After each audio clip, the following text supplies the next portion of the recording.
Okay, salam sejahtera kepada semua. Hari ini saya akan sambung dalam bab 1 dalam tingkatan 5, keseimbangan redox, bahagian sel elektrolisis. So untuk hari ini apa yang kita perlu belajar adalah kita perlu kena tahu maksud elektrolit dan bukan elektrolit, hubungan kekonduksian elektrik, kewujudan ion yang bergerak bebas, perbandingan antara konduktor dan elektrolit. Huraikan elektrolisis sebatian lebur atau aqueous melalui pemerhatian dan inference ion yang hadir, ion yang tertarik ke anode cathode, prosesnya cas ion setengah persamaan dan tindak balas redox. Yang terakhir adalah tindak balas redox. So contoh sekarang kita bermula tengok sel elektrolisis. So bermula dengan elektrolit dengan bukan elektrolit. Pada tahun 1834, Michael Faraday, ahli sains Inggeris, telah mengemukakan hukum Faraday. Beliau menamakan bahan kimia yang mengkonduksi arus elektrik sebagai elektrolit dan yang tidak mengkonduksi arus elektrik sebagai bukan elektrolit. Topik yang berkaitan dengan elektrolit ini ialah sepatian ion dan sepatian kovalent di tingkatan 4. So daripada tu definisi untuk elektrolit ialah yang ini yang perlu salin dalam nota yang saya tak suruh tu tak payah tajuk kena salin yang ini adalah nota. Elektrolit ialah bahan yang dapat mengalirkan arus elektrik dalam keadaan lebur atau larutan aqueous dan mengalami perubahan kimia. Saya ulang elektrolit ialah bahan yang dapat mengalirkan arus elektrik dalam keadaan lebur atau larutan aqueous dan mengalami perubahan kimia. So di sini ada dua keadaan, iaitu keadaan lebur atau larutan aqueous. So kita kena tengoklah apa bezanya lebur atau larutan aqueous. So contoh yang biasa yang kita ada adalah contoh dia mesti adalah sebatian ion. Dia mesti adalah sebatian ion. Jika dalam bentuk keadaan pepejal, dia tidak dapat konduksikan elektrik. Tidak dapat konduksikan elektrik kerana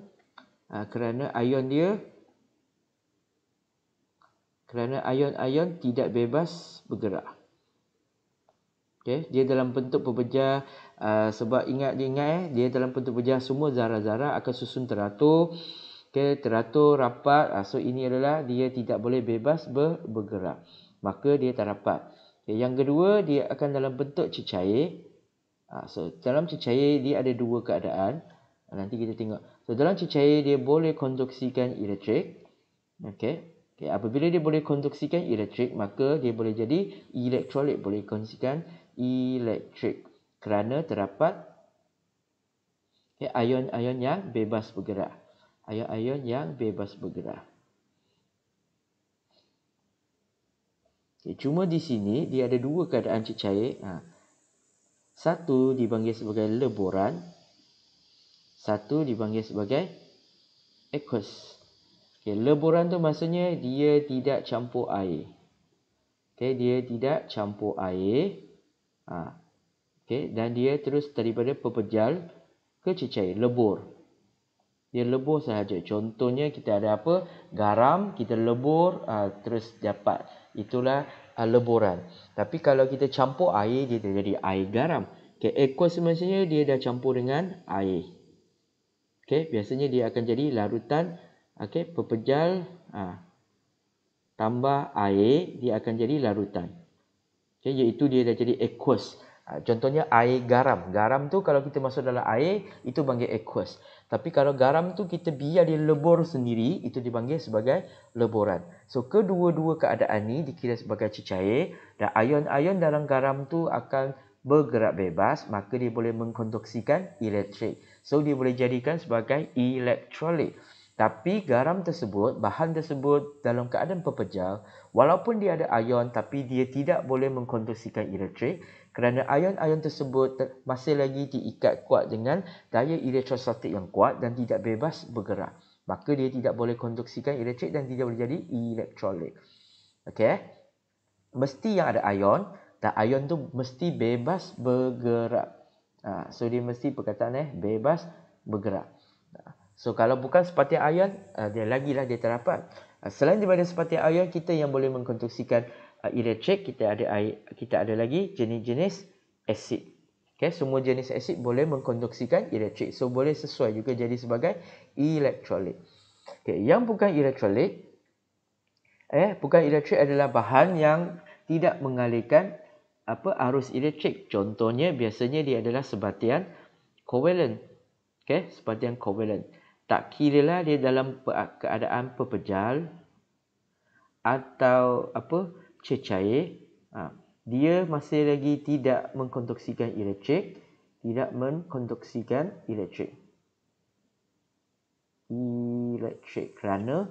kerana wujud sebagai molekul. Okey, itulah kovalent, dia wujud sebagai molekul dan tiada ion bebas bergerak. Maka dia tidak boleh mengkonstruksikan elektrik dan tidak boleh jadikan elektrolit. So itu adalah bahan bukan elektrolit. Okay, biasanya adalah sebatian kovalent kerana dia wujud sebagai molekul, tiada ion-ion yang bebas bergerak. Contohnya adalah gula, minyak, perarut organik, okay, dan sebatian kovalent yang lain. Okey, ingat, biasanya elektrolit mesti adalah sebatian ion atau asid yang boleh mengkonstruksikan elektrik dan ion tu mesti bebas bergerak. Tanpa ion bebas bergerak, dia dalam bentuk pepejah, dia tidak boleh mengkonstruksikan elektrik. Tapi untuk sebatian kovalent, tak kira dia dalam bentuk pepejah ke, cecair ke, gas ke, dia tetap juga tidak mengkonstruksikan elektrik kerana dia wujud sebagai molekul dan tiada ion yang bebas bergerak. Okey, so ingatkan dan fahamkan. Okay. Seterusnya, ini adalah buku teks bagi punya penerangan. Okay, so bahan kita ada bahagi dua, elektrolit dengan bukan elektrolit. So elektrolit kita ada sebatian ion, asid dengan alkali. Okay, sebatian ion kita ada pepejal, leburan atau larutan aqueous. Pepejal tidak mengkonstruksikan elektrik kerana ion dalam struktur kekisi ion tu tidak bebas bergerak. Leburan atau larutan aqueous mengkonstruksikan elektrik. Okay, terdapat ion-ion yang bebas bergerak. Sebatian kovalent tidak mengkonstruksikan elektrik kerana dia wujud sebagai molekul dan tiada ion yang bebas bergerak. Okay. Asid dengan alkali pula, ingat definisi dia mesti kena ada kehadiran air. Okay. Mesti ada air. Kalau tak ada air, dia tak boleh mengkonstruksikan elektrik sebab asid alkali tanpa air dia tidak bebas bergerak ion dia sebab dia adalah mengion dalam air. Ya, nampak sangat So teori dia mesti berkaitan dengan apa? Ion-ion yang bebas bergerak. Kalau dia tak ion bebas bergerak, maka dia tidak boleh mengkonstruksikan elektrik. Dan itulah dipanggil dia bukan elektrolit. Okay, seterusnya kita tengok contoh elektrolisis sebatian lebur. So apa tu elektrolisis? Ini memang biasalah SPS suka tanya punya definisi. Okay, elektrolisis ialah proses penguraian suatu sebatian dalam keadaan lebur atau larutan aqueous kepada unsur jujuknya apabila arus elektrik mengalir kepadanya. Kalau kita tak nak kata dalam keadaan ni, kita boleh kata elektrolit. Elektrolisis ialah proses penguraian suatu elektrolit kepada unsur jujuknya apabila arus elektrik mengalir melaluinya.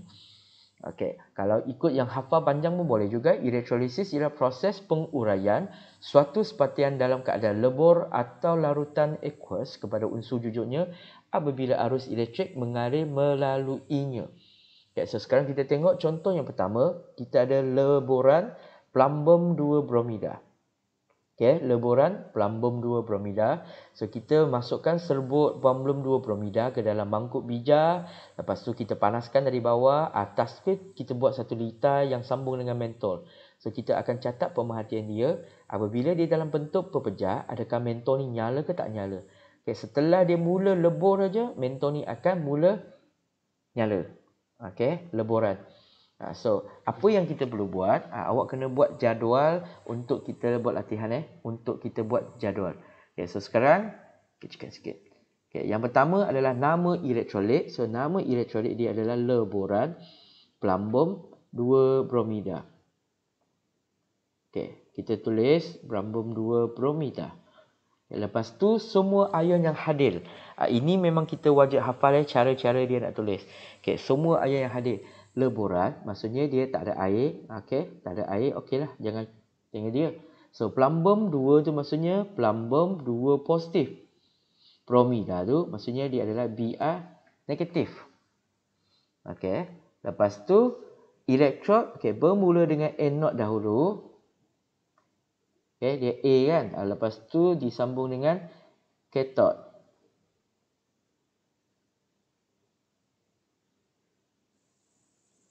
Katod. So siapa yang akan bergerak ke anode? Yang pecas negatif akan bergerak ke anode. So siapa yang pecas negatif? Ion bromida. Siapa yang pecas positif? Okey, plumbum 2 positif. Itu yang saya guna ni T tu maksudnya positif. A tu negatif. So saya guna cara macam ni lah untuk menyenangkan awak ingat. So anode yang datang adalah yang pecas negatif. Okey, yang negatif So ini adalah positif. Okey, ke katod.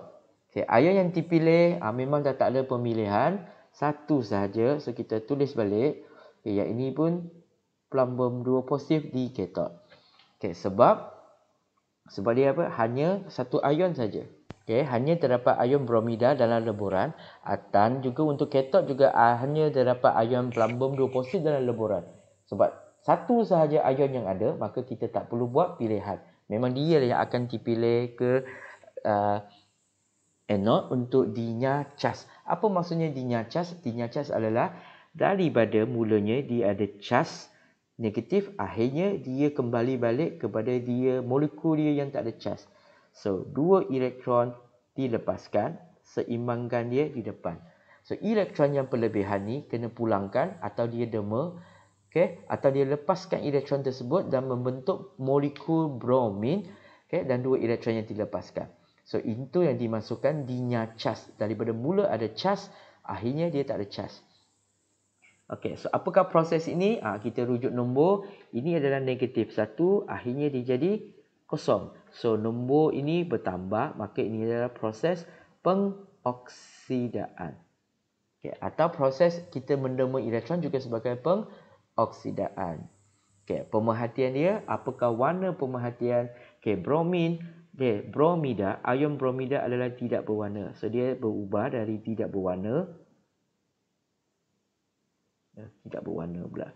Okey, yang terbentuk adalah bromin. Okey, bromin adalah warna perang, betul?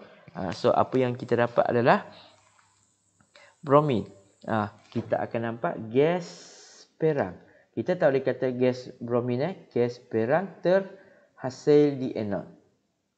Yalah, senang sikit untuk awak ingat. Kita hasil di anode. So apakah inference yang kita boleh dapat? Okey, iaitu gas bromin terhasil. Okey, itu sahaja. Okey, yang baru adalah kita nyacas. Kalau yang ini sila rujuk balik dengan tempat yang kita dah belajar. Ini adalah dalam bentuk ion, ini adalah bentuk molekul. So ion nak jadi molekul dia kena dema elektron, pulangkan balik atau melepaskan elektron terlebih ni, dia akan berkongsi balik dia punya elektron pada petala terluar jadi molekul. Okay, di bahagian katod pula, plumbum bermula, dia punya cas juga. So, dia punya mula cas adalah 2 positif. So, dia kena hilangkan cas dia perlu terima 2 elektron. So, akhirnya dia jadi plumbum. So, proses ini, kalau kita rujuk nombor dia, ini adalah positif 2 jadi kosong. Menurun. So, ini adalah proses penurunan. Okay, pemerhatian yang kita dapat adalah logam plumbum terhasil. So, logam plumbum adalah warna apa? Tak ada pepejar kelabu. So, kita tulislah pepejar kelabu. Pepejar kelabu berkilat terbentuk. Terbentuk. So, inference dia adalah logam plumbum terhasil.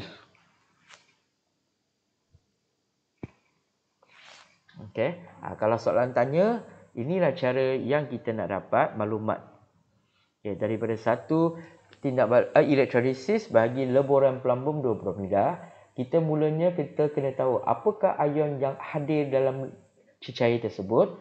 Dalam leburan kita tak ada air, maka hasil hanya ada ion plumbum 2 positif dengan ion bromida. So, dalam elektrolisis kita ada dua elektron, satu anode, satu katod.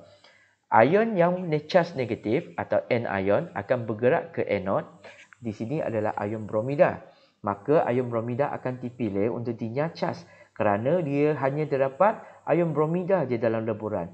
Okay, apa yang berlaku adalah ion bromida akan melepaskan elektronnya akan menjadi molekul bromin. So proses ini mendema elektron ni menunjukkan dia adalah proses pengoksidaan. Pemerhatian dia kita dapat bromin adalah gas warna perang. So kita akan tulis gas perang terhasil di anode. Okay, inference dia atau hasil dia adalah gas bromin terhasil. Okay, di bahagian kathod pula, ion yang bercas positif atau cation akan bergerak ke kathod.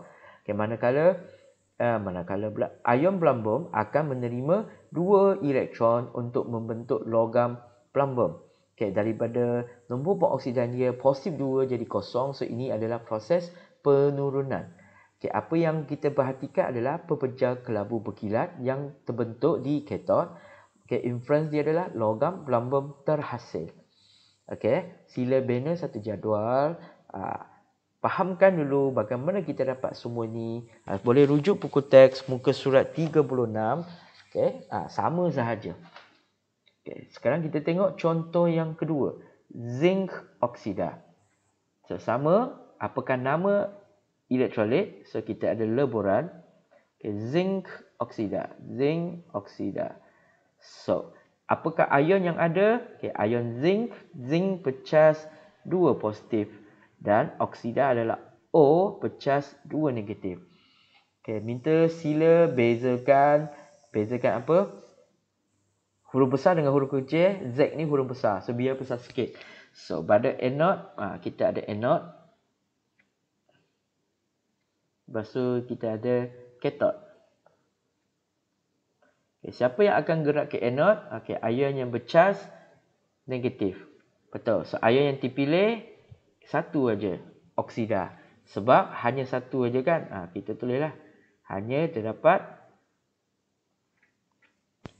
persembahan setengah sama oksida. Ion oksida melepaskan elektron dia akan kembali jadi molekul gas oksigen. Okay, 2 elektron dilepaskan. So kita tengok 2 negatif dilepaskan, dia jadi ni. So seimbang ke tak? Tak seimbang So sini kena darab 2. Elektron dah jadi 4. So kita kena padam jadi 4 elektron. So kita kena seimbangkan setengah persamaan. So proses ini kita rujuk balik dia punya nombor. Ini adalah negatif 2. Okay, akhirnya dia jadi kosong. So dia bertambah, maka ini adalah proses pengoksidaan. Okay, pemerhatian. Okay, kita dapat gas oksigen. So oksigen tiada warna, tiada rasa. So pemerhatian dia adalah gelombang gas yang tidak berwarna terhasil. Okay, kita tulis gelombang gas tidak berwarna terhasil di anode. Okay, inference dia adalah gas oksigen terhasil. Inference baru kita sebut nama bahan kimia tersebut. Pemerhatian kita just nampak dia pepejal ke, cecair ke, gas ke atau warna. Okay, pada kathod pula, okay, pada kathod, siapa ion yang akan bergerak ke kathod? Yang bercas positif, iaitu ion zinc. Siapa yang terpilih? Ion zinc. Kenapa? Sama je sebab. Okay, lepas tu persamaan. Okay, zinc. Ion zinc bermula dengan ion zinc perlu menerima 2 elektron. Okay, dan menghasilkan atom zinc. So, apakah proses dia? Kita tengok nombor daripada positif 2. Okay, daripada positif 2, dia jadi kosong. Nombor pengoksidan dia. Maka ini adalah proses penurunan. Okay, apa yang kita dapat adalah logam kelabu, pepejal kelabu berkilat. Okay, maka logam zinc terhasil. So, maklumat yang kita nak cari semua dah lengkap. Okay, daripada leburan zinc oksida. Okay, gambar ajar dia masih samalah buat macam tu. Kita ada elektrod kiri kanan guna karbon. Okay, tengok sendiri Okay, yang ketiga, contoh ketiga adalah leburan magnesium klorida. So saya tulis. Okay, awak cuba dapatkan maklumat bagaimana ingat balik magnesium berapa cas, klorida berapa cas. Okay, di sini adalah magnesium klorida. Okay, leburan magnesium klorida, magnesium bercas 2 positif. Siapa yang dah lupa sila pergi rujuk balik, nota-nota tinggal tempat, hafal semula. Magnesium adalah 2 positif, klorida adalah Cl negatif. So pada elektron anode, ion yang bergerak pada anode mesti bercas negatif iaitu ion klorida, dan terpilih pun ion klorida kerana hanya terdapat sejenis anion iaitu ion klorida dalam leburan. Okey, setengah persamaan, klorida yang terlebih elektron dia kena dema. Dia akan kembali balik jadi molekul klorin. Nama dia pun dah berubah. So kena seimbangkan. Ingat dalam bentuk ion dia adalah klorida, dalam bentuk molekul dia panggil klorin. Dalam keadaan semula jadi dia mesti berdua-duaan, dui molekul, Cl2. So proses ini kalau kita tengok nombor negatif 1 ke 0. So ini adalah pengoksidaan. Okey, dan pemerhatian dia, apakah warna gas klorin? Kita dah tahu kan, kuning ke hijauan. Okey, kita tulis gelembung gas kuning ke hijauan terbebas. Inference dia adalah gas klorin terhasil. Atau soalan tu tanya, apakah hasil pada anode? Kita tulis gas klorin. Okey, lengkap di bahagian anode. Okey, sekarang kita tengok di bahagian kathod pula. Okey, di bahagian kathod yang bergerak ialah ion magnesium. Okay, maka ion magnesium akan terpilih untuk dinyacas di kathod. Okay, kerana dia hanya terdapat ion magnesium sahaja dalam leburan magnesium klorida. Okay, apa setengah persamaan dia? Bermula dengan ion magnesium Mg2 positif, dia perlu terima 2 elektron untuk membentuk atom magnesium. Okay, so kita tengok nombor peroksidan dia daripada positif 2 jadi kosong. Nombor dia dah turun, maka ini adalah proses penurunan. Okay, pemerhatian dia seperti biasalah, kecuali logam-logam tertentu aja, kalau tidak semua warna dia adalah kelabu berkilau. Okay, dan inference dia adalah logam magnesium terhasil. Okay, bukan dalam SPM mesti dia tanya dalam bentuk jadual macam ni, tak ada. Kadang-kadang dia keluar SPM 2009 baru dia tanya menerangkan elektrolisis tersebut. Okey, lebih baik kita tulis dalam jadual 10 markah SPM 2019. Kebanyakan dia soalan dia dalam bentuk struktur, iaitu dia soalan tu dia akan pecahkan jadi 10 markah. Mana satu dia nak tanya memang dirangkumilah dalam jadual ini. So biasakan kita training, latih dalam buku latihan, kita dapat aja maklumat bahan elektrolit tersebut, kita automatik boleh dapat semua maklumat yang kita nak. Okay, elektron, ion yang bergerak ke anode, bergerak ke kathod, ion yang dipilih, sebab, setengah persamaan, proses, pemerhatian dan inference. Okay, itu dah jadi soalan biasa dalam soalan SPM. Okay, contoh keempat, kita tengok elektrolisis larutan kuprum 2 sulfat. So nama dia adalah larutan kuprum 2 sulfat. Bila larutan, maksudnya dia ada campur dengan air, maka dia akan tambah lagi 2 ion iaitu H+ dengan OH-. Okey, barulah yang kuprum 2 ni adalah Cu2 positif dan sulfat adalah SO42 negatif. So sekarang dia dah jadi 4 ion, maka dia akan jadi banyaklah. Dia kena buat pemilihan. So anode, siapa ion yang akan bergerak ke anode? Yang bercas negatif. So di sini ada 2 ion yang bercas negatif, iaitu ion hidroksida dengan ion sulfat. Okay, siapa yang akan terpilih? Di sini nanti kita akan tengok, kita akan memilih dia berdasarkan nilai keupayaan elektrod dia. Kena rujuk jadual. So dalam jadual kita dapati bahawa ion hidroksida mempunyai dia punya nilai elektron keupayaan yang kurang positif. Okay, so di sini yang terpilih saya tulis dululah. Okay, ion hidroksida kerana nanti saya akan tulis kerana dia punya nilai elektron keupayaan. Okay, sebab nilai elektron keupayaan bagi ion hidroksida adalah kurang positif berbanding dengan nilai nilai keupayaan elektrod bagi ion sulfat. Okay, mana datang nilai dia? Kita rujuk balik jadual yang diberi dalam buku teks, muka surat berapa dah yang hari tu yang kita dah tengok. Sekejap saya cari. Okey, muka surat 24. Okey, buku teks pergi rujuk buku teks muka surat 24. Sana ada satu jadual. Okey, semua nilai keupayaan elektrod piawai bagi semua tu dah ada. Okey, kita tengok. Okey, so setengah persamaan ion hidroksida akan melepaskan elektron dia. Okey, dia akan membentuk molekul air, molekul oksigen dan elektron dia. So kita seimbangkan dia dan ini. Okay, so setakat ni apa yang kita boleh buat adalah sila rujuk dahulu, ikut jawapan saya, rujuk dahulu, salin dahulu. Nanti kita akan terangkan apabila kita persemuka, lebih senang saya nak terangkan. So proses ni kita tengok ini adalah mendema elektron. So daripada -1 jadi kosong. So ini adalah pengoksidaan. Masih sama, apakah pemerhatian kita? Kita masih tengok lagi ada gas, oksigen. So kita kata gelembung gas tidak berwarna terhasil di anod. Maka inferensi adalah gas, oksigen terhasil. Ingat, oksigen mesti dalam bentuk O2. Jangan tulis sebiji O saja. Dia mesti dalam 2 molekul O2. Ingat, O2. Okey, seterusnya kita tengok katod pula. Okey, pada katod, pada katod sama juga, dia ada 2 ion yang bergerak, iaitu H positif, ion hidrogen dengan ion kuprum. Yang terpilih di sini adalah ion kuprum kerana nilai dia lebih positif berbanding. So kita akan tulis dahulu nilai elektrod keupayaan bagi ion kuprum 2 positif lebih positif daripada nilai elektrod keupayaan bagi ion hidrogen. Okey, ion hidrogen just positif. Okey, mana nak dapat nilai dia? Sama juga ikut rujuk buku teks saya muka surat 24. Okay, ada jadual. Bagaimana kita nak hafal? Awak tak ada cara lain lah. Kita kena hafal. Memang kena hafal. Okey, setengah persamaan. Okey, ion kuprum 2. Ion kuprum 2 mesti menerima 2 elektron dan menghasilkan atom kuprum. So, proses dia kita tengok nombor pengoksidan dia daripada positif 2 jadi kosong, menurun. So, ini adalah proses penurunan. Okey, pemerhatian dia seperti biasalah.